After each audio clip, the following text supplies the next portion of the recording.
बलियापुर गांव में रघु नाम का एक गरीब किसान रहता था। वो बहुत ही ईमानदार था। पूरे गांव में उसकी फसल अच्छी होती थी, इसलिए उसकी फसल की अच्छी कीमत भी मिल जाती थी। सभी उसका बहुत सम्मान करते थे, इसलिए उसका पड़ोसी धनीराम उससे बहुत जलता था। धनीराम उसे नीचा दिखाने और तंग करने का कोई ना कोई मौका ढूंढता ही रहता था। रघु, मुखिया जी मुखिया, बोलो रघु क्या हुआ? रघु, मुखिया जी, मैं इस धनीराम से तंग आ गया हूँ। ये किसी ना किसी बहाने रोज कोई ना कोई बड़ी से बड़ी समस्या खड़ी कर देता है। मुखिया, अरे रघु, क्या हुआ? पूरी बात तो बताओ, तभी तो मैं तुम्हारी मदद कर पाऊंगा।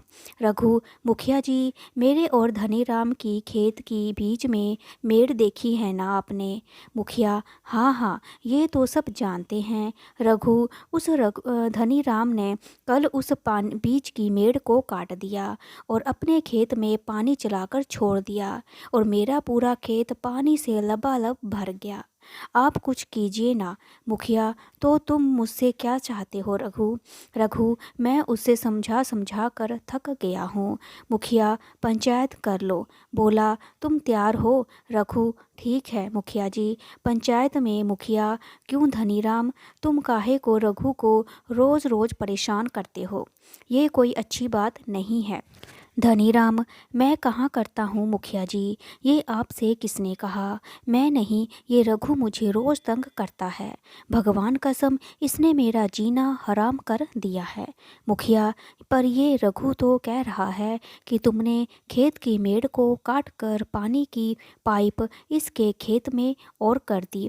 धनीराम, मैंने खेत की मेड़ नहीं तोड़ी, और पानी को कौन रोक सकता है, कहीं भी चला जाए। रघु, मुखिया जी, मेरे खेत की मेड़ इसी ने जानबूझकर तोड़ी है।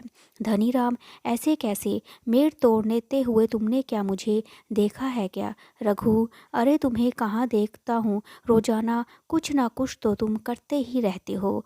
धनीराम, मुखिया जी, मैं कहता हूँ ये मेड़ इसी रघु ने तोड़ी है, और इल्ज़ाम मुझ पर लगा रहा है। मुखिया, इसका मतलब मेड़ किसने तोड़ी, ये तुम दोनों को ही नहीं पता, पर रघु के खेत में तो पानी तुम्हारी गलती के कारण भरा है ना? धनीराम, मुखिया जी, इसमें मेरी कोई गलती नहीं है। मैं अपने खेत की सिंचाई करने के लिए पानी चला कर चला गया था। अब पानी है बहता हुआ चला गया रघु के खेत में। पानी सीमा के बंधन में थोड़ी ना बनता है। मुखिया, हाँ, बात तो तुमने बिल्कुल सही कही है, पानी सीमा में नहीं बनता। और धनीराम, वही तो मैं कहता हूँ, पानी है चला गया उसके खेत में, अब इसमें मैं क्या करूँ? मुखिया, अरे नत्थू, जरा सुन, तेरा खेत धनीराम के खेत के दूसरी ओर जुड़ा हुआ है ना? नत्थू, हाँ मुखिया जी। मुखिया, ऐसा कर, कल तू अपने खेत में पानी की पाइप को धनीराम के खेत की ओर करके कहीं गुम हो जा। धनीराम, ये क्या कह रहे हो? इस तरह तो पानी मेरे खेत में आ जाएगा। मुखिया, नत्थू तो अपने खेत में पानी चला रहा है, मगर तुम्हारे खेत में चला गया तो क्या हो गया, वो कोई बनता थोड़ी ना है पानी। धनीराम, खबरदार तुमने ऐसा किया तो। मुखिया, अपनी गलती मान लो धनीराम, सभी मिलकर काम करो तभी काम चलेगा, वरना एक दूसरे का ही नुकसान करोगे। धनीराम मन ही मन सोचता है, माफ़ी मांगने में ही भलाई है, इस रघु को तो मैं बाद में देख लूँगा। धनीराम, मुझे माफ़ कर दो मुखिया जी, आगे से ऐसा कुछ नहीं करूँगा। मुखिया, ठीक है रघु, सुन लिया ना? रघु ने सिर हिलाया और सभी लोग चले जाते हैं। धनीराम अकेले में, रघु, तुमने पंचायत के सामने मुझसे माफ़ी मंगवा कर अच्छा नहीं किया, सबके सामने बेइज्जती करवा दी। मैं तुमसे इसका बदला जरूर लूँगा। एक आदमी जल्दी जल्दी जाते हुए, धनीराम, ए भैया, कहाँ जा रहे हो? जरा सुनो तो भैया। आदमी, अभी तो थोड़ी जल्दी में हूँ। धनीराम, अरे रुको तो, कभी कभी हमसे भी बात कर लिया करो। आदमी, अच्छा भैया कहो, जल्दी क्या बात है? धनीराम, तुम सब्जी वाले हो ना? आदमी, हाँ, मैं सब्जी शहर में सप्लाई करता हूँ। धनीराम, हाँ हाँ, पता है कि तुम शहर में सब्जी सप्लाई करते हो। इस बार मेरे खेत की अच्छी फसल होने वाली है। अगर अगले हफ्ते से तैयार हो जाएगी, तुम खरीदोगे ना? आदमी: ना ना भाई, रहने दो। मैं तो इस गांव में केवल रघु भैया की ही सब्जी खरीदता हूँ। धनीराम: अरे इस बार मेरी भी ले लो, मज़ा आ जाएगा इस बार। आदमी: भाई, तुम लोगों की सब्जी आधे दामों में भी नहीं बिकती, लेकिन रघु की सब्जी बढ़िया किस्म की होती है, दुगनी दामों में आसानी से बिकती है और शहर में उसकी सब्जियों की बहुत ज़्यादा मांग रहती है, समझे? धनीराम: अच्छा चलो ठीक है, तुम रघु की ही सब्जी खरीदना, पर मुझे भी दिमाग में रख लेना, अगर कहीं ज़रूरत पड़े तो हाजिर हूँ। आदमी: हाँ हाँ ज़रूर, अगर तुम्हारी ज़रूरत पड़े तो मैं तुमसे ले लूँगा। अभी मैं चलता हूँ ना। धनीराम अकेले में: अरे ज़रूरत कैसे नहीं पड़ेगी, पर मैंने तो कहीं कभी सोचा ही नहीं था कि इस रघु की सब्जी दोगुना दामों में भी आसानी से बिक जाती है। इस बार नोट मैं गिनूंगा और रघु, तुमसे तो मैं बदला लेकर ही रहूँगा। रघु की पत्नी: क्या हुआ, आज आप बहुत ज़्यादा थके हुए लग रहे हैं। रघु: नहीं ऐसा कुछ नहीं है, बस हल्की सी थकान है। सुबह रघु पलंग से उठा और चक्कर खाकर गिर गया। रघु की पत्नी: अरे क्या हुआ आपको? वो डॉक्टर को बुलाती है। रघु की पत्नी: ये तो भट्टी की तरह तप रहे हैं। डॉक्टर: घबराओ नहीं, इन्हें वायरस है, कोई और कमजोरी नहीं है। 10 दिन में आराम आएगा, तब तक खूब आराम करना है इन्हें। और हाँ, खाने पीने का अच्छे से ध्यान रखना, वरना ठीक होने के बाद भी खड़े होने पर गिर जाएंगे। रघु की पत्नी: जी डॉक्टर साहब, मैं इनका पूरा ध्यान रखूंगी। डॉक्टर के जाने के बाद रघु पलंग से उठने की कोशिश करता है, लेकिन उठ नहीं पाता। रघु की पत्नी: ये क्या कर रहे हो? आपने सुना नहीं डॉक्टर ने क्या कहा? ये बुखार बहुत शरीर तोड़ता है, रघु पर काम कौन देखेगा? रघु की पत्नी: कोई बात नहीं, अगर इस बार नुकसान हो गया तो कुछ नहीं, आप अपनी मर्जी से बीमार थोड़े ना हुए हो, सेहत रहेगी तभी तो काम कर पाओगे ना। शहर से आए और सप्लाई रघु के पास आता है और सप्लायर: कैसे हो रघु भैया? रघु की पत्नी: ये तो उठ भी नहीं पा रहे, अब कम से कम उठ तो पा रहे हैं पहले से। रघु: इस बार की फसल का कॉन्ट्रैक्ट, इस बार तो तुम्हारी फसल तैयार भी नहीं है। रघु: इस बार थोड़ी देर हो गई। कॉन्ट्रैक्टर: कोई बात नहीं, इस बार मैं फसल धनीराम से ले लूँगा। तुम अपना ध्यान रखो भाई, सेहत है तो पूरा जहां है, समझे? कॉन्ट्रैक्टर वहां से धनीराम के पास जाता है और कॉन्ट्रैक्टर: हाँ भाई, तुमने कहा था ना कि तुम मुझसे सब्जी की सप्लाई करना चाहते हो। धनीराम: हाँ हाँ, पर आप तो सब्जियां रघु से लेते हो ना? कॉन्ट्रैक्टर: हाँ, पर उसकी तबीयत खराब है और अभी तक उसकी सब्जियां खेत में लटक रही हैं, पता नहीं कितना टाइम और लगेगा। शहर से मांग आ रही है, तुम अपनी फसल मुझसे दे दो, नहीं मेरा बहुत बड़ा नुकसान हो जाएगा। धनीराम: अरे ऐसा मत कहो, मेरे होते हुए आपको कोई नुकसान नहीं होगा, आप चाहो तो मेरी पूरी फसल ही उठा लो। कॉन्ट्रैक्टर: हाँ हाँ क्यों नहीं। कॉन्ट्रैक्टर के जाने के बाद धनीराम: वाह, इस बार तो मज़ा आ गया, पूरी फसल डबल दामों में बिक गई। अगर ये रघु ना हो तो ये कॉन्ट्रैक्टर हर बार मेरी फसल को अच्छे दामों में खरीद ले। 4 दिन बाद रघु: अब मैं ठीक हो गया हूँ, कल से मैं खेत पर जाकर सब कुछ संभालूंगा। रघु की पत्नी: ठीक है, पर अपना ज़्यादा अप चिंता मत करना। रघु: अपना ध्यान तो रखना ही होगा। अगले दिन रघु खेत से सारी सब्जियां कटवा लेता है। दूर से अपने खेत में खड़ा धनीराम ये सब देख रहा होता है। धनीराम: अरे ये रघु का बच्चा ठीक हो गया, आखिर बीमारी में मर ही जाता तो अच्छा होता।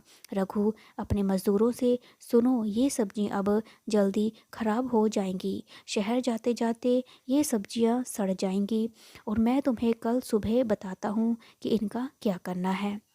धनीराम: इसे रास्ते से हटाने के लिए कुछ तो करना पड़ेगा, वरना ये कॉन्ट्रैक्टर दोबारा मेरी सब्जी अच्छे दामों में नहीं खरीदेगा। रात के अंधेरे में धनीराम कंबल ओढ़कर रघु की सब्जियों के पास आकर खड़ा हो गया। धनीराम, बेटा रघु, तेरा नाम और काम दोनों बर्बाद होने का समय आ गया है। तूने सबके सामने मुझसे माफ़ी मंगवाई थी ना, अब तू तो किसी के माफ़ी मांगने लायक भी नहीं रहेगा। चल बेटा, दिखा दे अपना जलवा। धनीराम एक पाउडर सब्जियों पर छिड़क कर वहाँ से चला जाता है। अगले दिन धनीराम गांव में गया और वहाँ 2 रेहड़ियों पर खूब भीड़ लगी थी। उसने जाकर देखा। धनीराम मन में, अरे ये दोनों मजदूर तो कल रघु के खेत में थे और यहाँ सब्जियाँ क्यों बेच रहे हैं।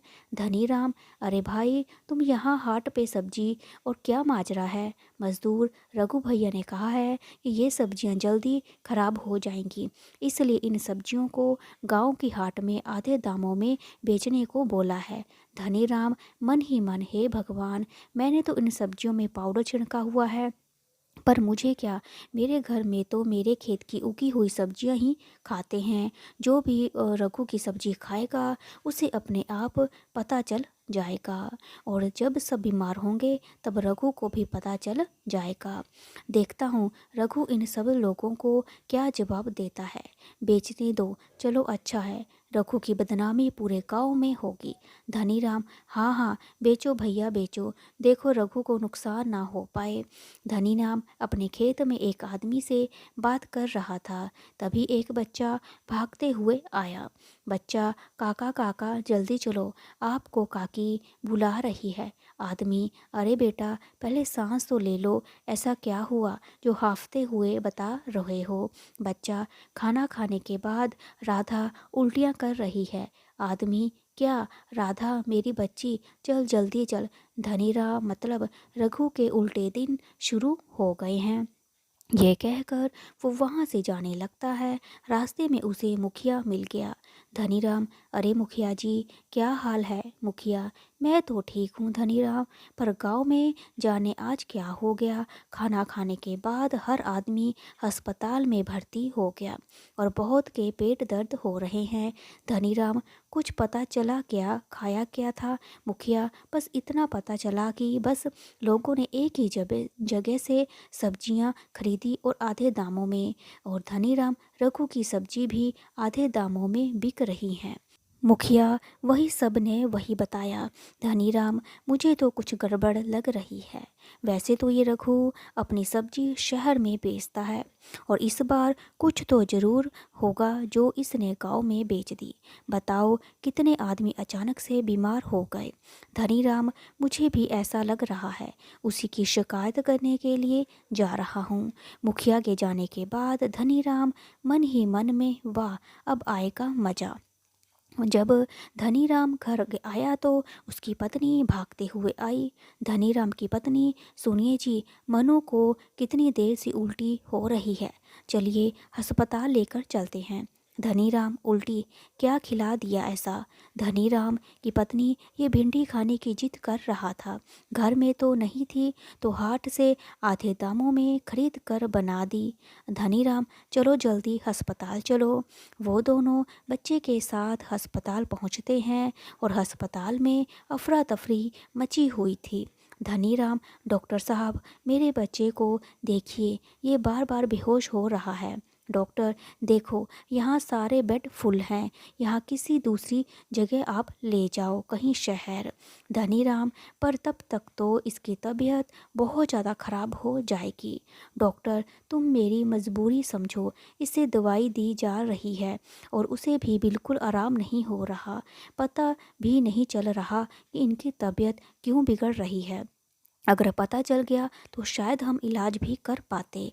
तभी मनु जमीन पर गिर गया और धनीराम की पत्नी, मनु, ओ मनु, क्या हुआ बेटा, उठ जा बेटा, पर वो नहीं उठता। डॉक्टर उसकी नब्ज़ चेक करता है। डॉक्टर, ये तो बहुत बुरी तरह बीमार है, मेरी बात ध्यान से सुने, इसे अगले 3 घंटों में शहर के किसी बेड हॉस्पिटल में ले जाकर इसका इलाज करवाइए, वहाँ बीमारी पकड़ में आने पर इसका इलाज हो सकता है।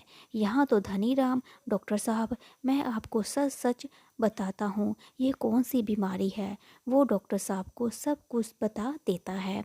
डॉक्टर, अच्छा हुआ जो तुमने हमें समय पर सब कुछ बता दिया, अब यहीं पर सबका इलाज हो जाएगा।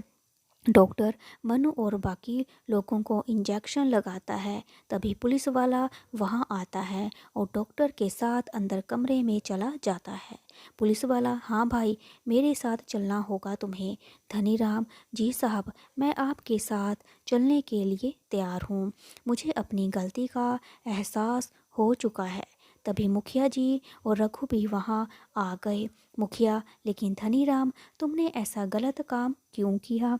धनीराम, मुखिया जी, मेरी मति मारी गई थी। मैं हर हाल में इस रघु से ज़्यादा कमाई करना चाहता था और इसे नीचा दिखाना चाहता था, इसलिए इसे नुकसान पहुंचाने का कोई ना कोई मौका नहीं छोड़ता था। लेकिन इस बार सब किया धरा मुझ पर ही आ पड़ा। रघु, धनीराम, मैंने कभी किसी का बुरा नहीं चाहा, फिर पता नहीं तुम मेरे पीछे क्यों पड़े हो। अब तुम्हारी एक गलती की सज़ा गांव के सभी लोगों को भुगतनी पड़ रही है और खुद तुम्हारे बच्चे को भी। धनीराम, मुझे सब लोग माफ़ कर दीजिए, मुझसे बहुत बड़ी गलती और भूल हो गई। मुखिया, इसलिए कहते हैं ना, अगर दूसरों का बुरा सोचोगे तो अपना बुरा कब हो जाए कोई नहीं जानता। और इसके बाद रघु ने हमेशा सबका भला सोचा, इसलिए कर भला तो हो भला। अगर आपको मेरी कहानी अच्छी लगी तो लाइक करें, शेयर करें, सब्सक्राइब करें। Thank you so much.